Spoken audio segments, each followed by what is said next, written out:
Oke, selamat sore semuanya. Apakah suara Bapak terdengar dengan baik? Terdengar, Bapak. Terdengar Terdengar, ya? Bapak. Oke. Eh, Pertemuan kali ini yaitu pertemuan ke-12 untuk mata kuliah Perekonomian Indonesia. Kita akan membahas tentang perdagangan luar negeri. Oke, ready? Tolong dinyalakan wajahnya ya. Ready?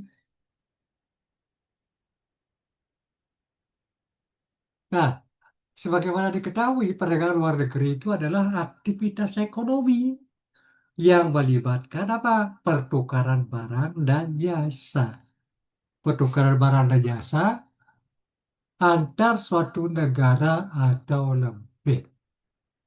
Jadi kuncinya di sini adalah pertukaran barang antar satu negara atau lebih. Itu namanya perdagangan luar negeri. Biasanya minimal dua negara, bisa lebih daripada dua negara. Nah, kalau perdagangan barang dan jasa antar satu negara, itu namanya perdagangan dalam negeri, gitu loh. Jadi, sejauh ini kita mengenal perdagangan luar negeri dan perdagangan dalam negeri. Nah, kenapa terjadinya perdagangan luar negeri? Hal ini memungkinkan ya kita untuk memperoleh suatu produk ya yang tidak diproduksi di dalam negeri dan untuk memperluas pasar untuk produk dalam negeri. Apa artinya? Kalau ada satu produk yang tidak ada di negara kita, itu artinya kita bisa mendapatkan produk tersebut di negara lain. Melalui apa? Ya, melalui pengiriman dari luar negeri ke dalam negeri. Itu namanya impor. Dan kemudian kita bisa memperluas pasar untuk produk dalam negeri, artinya kita jual produk kita ke luar negeri. Seperti contoh, kita di Bali banyak memiliki hasil kerajinan yang diproduksi di Bali. Nah, hasil-hasil kerajinan itu bisa kita perluas pasarnya, ya. Kemana? Ke luar negeri. Melalui apa? Melalui perdagangan internasional atau perdagangan luar negeri yang disebut dengan ekspor. Ya, sampai di sini paham? Paham ya? Nah, karena Bapak selalu menempatkan pengertian daripada mata kuliah yang Bapak ajarkan hari ini di depan. Ya, kalau perdagangan luar negeri itu di depan. Dengan harapan membaca slide pertama, kalian sudah paham apa itu maksudnya perdagangan luar negeri. Begitu. Sekarang Bapak lanjutkan. Apa definisi dan konsep daripada perdagangan luar negeri? Ya, definisinya adalah apa? Definisinya, perdagangan luar negeri ya adalah transaksi ekonomi antara penduduk satu negara dengan penduduk negara lain, termasuk pertukaran barang dan jasa ataupun modal. Jadi, perdagangan luar negeri itu yaitu transaksi antar penduduk satu negara dengan penduduk negara lain. Contoh, transaksi antara penduduk Indonesia dengan penduduk Singapura. Ya, itu namanya transaksi luar negeri, gitu. Transaksi ekonomi. Nah, karena dia dilakukan dua negara, apa namanya perdagangan luar negeri. Konsepnya apa? Konsepnya adalah keunggulan komparatif. Itu salah satu. Komparatif itu artinya compare. Di sini ada, di sana tidak ada. Atau sebaliknya di sana ada, di sini tidak ada. Ya, karena setiap negara akan berspesialisasi dalam memproduksi dan mengekspor barang yang dapat diproduksi dengan biaya yang lebih rendah. Contoh seperti tadi itu kerajinan Bali. Kerajinan Bali itu ya merupakan keunggulan komparatif untuk daerah Bali dibanding daerah lain di Indonesia, begitu ya. Jadi kerajinan Bali itu adalah merupakan keunggulan komparatif. Jadi orang lain bisa mendapat kerajinan Bali kalau dia ke Bali, ya. Kalau tidak ke Bali, ya dia bisa memesan lewat internet sekarang dan lain sebagainya. Nah, sekarang jenisnya bagaimana? Jenis perdagangan luar negeri ini ada dua. Bagaimana Bapak sebutkan di awal tadi, yaitu apa? Berupa ekspor dan impor. Lebih mudahnya, ekspor itu yaitu perjualan barang ke luar negeri, ya. Sedangkan impor itu pembelian barang dari luar negeri. Jadi kalau ekspor itu berarti kita kirim dari sini ke sana. Kalau impor itu berarti dari sana ke sini. Itu ya lebih mudah memahaminya. Karena apa? Karena barang tersebut tidak ada di sini, maka kita cari di sana. Ya, karena barang tersebut tidak ada di sini, kita cari di sana. Atau bisa jadi nanti di belakang dijelaskan karena faktor harga. Itu juga yang menjadi landasan konsep ya. Karena di sana lebih murah dengan di sini, maka kita mencari di sana untuk dikirim ke sini. Artinya apa?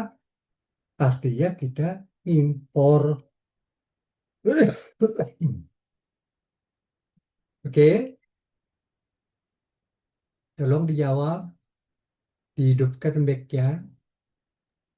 Ya, Bapak. Iya, Kira-kira, Bapak. kira-kira kalian sudah mengerti apa yang Bapak maksudkan? Sudah, Bapak. Nah, kalau sudah, Bapak lanjutkan ke sesi selanjutnya, ke slide selanjutnya ya.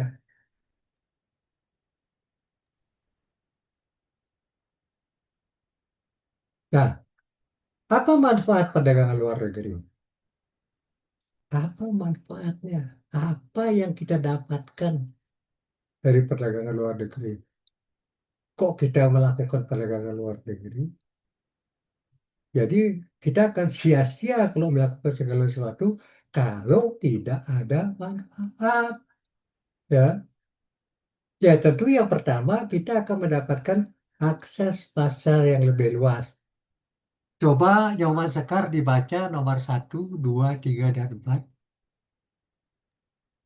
Empat, perdagangan luar negeri. Nomor satu, ada akses pasar yang lebih luas. Perusahaan dapat menjual produknya ke pasar global, meningkatkan pangsa pasar dan penjualan. Yang nomor dua, ada efisiensi produksi, yaitu perusahaan dapat berspesialisasi dalam produk yang memiliki keunggulan komparatif, meningkatkan produktivitas. Yang ketiga, ada pilihan konsumen yang lebih beragam, yaitu konsumen dapat mengakses produk ke, ke- dari seluruh dunia, meningkatkan pasar konsumen. Yang keempat, ada peningkatan pendapatan negara, yaitu aktivitas ekspor impor dapat meningkatkan penerimaan bagi negara melalui tarif dan pajak.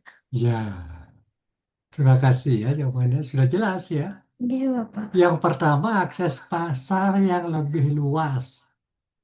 Ya, kembali ke contoh kerajinan tadi. Kalau kerajinan Bali hanya kita jual di Bali, akses pasarnya hanya lingkup Bali saja. Atau kalau dijual ke Jakarta atau ke Indonesia, akses pasarnya cuma di Indonesia saja. Tetapi kalau kita bawa ke luar negeri, ya, akses pasarnya jadi lebih luas. ke Eropa, ke Amerika, ke Australia, bahkan ke Afrika, gitu loh ya. Nah, jadi dengan demikian, kalau kita memanfaatkan perdagangan luar negeri ini, kita akan mendapatkan akses pasar yang lebih luas. Itulah manfaat pertama. Yang manfaat kedua apa? Efisiensi produksi. Kenapa efisiensi produksi dikatakan manfaat?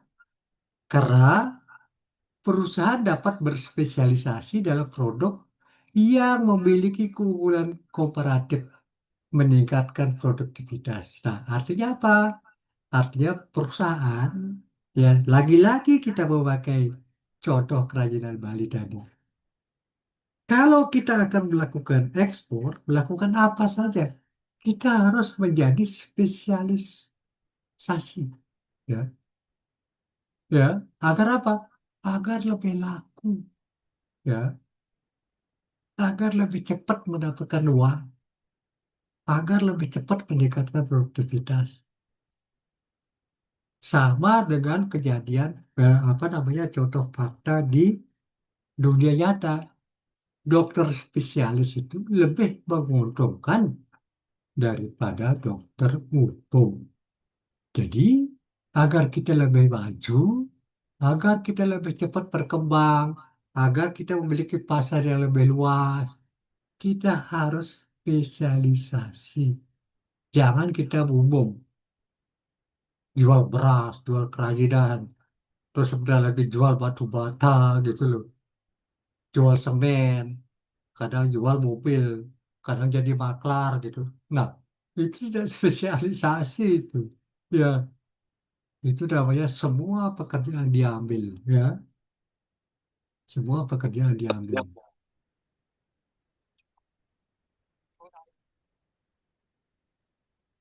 Dan pilihan konsumen yang lebih beragam. Artinya apa?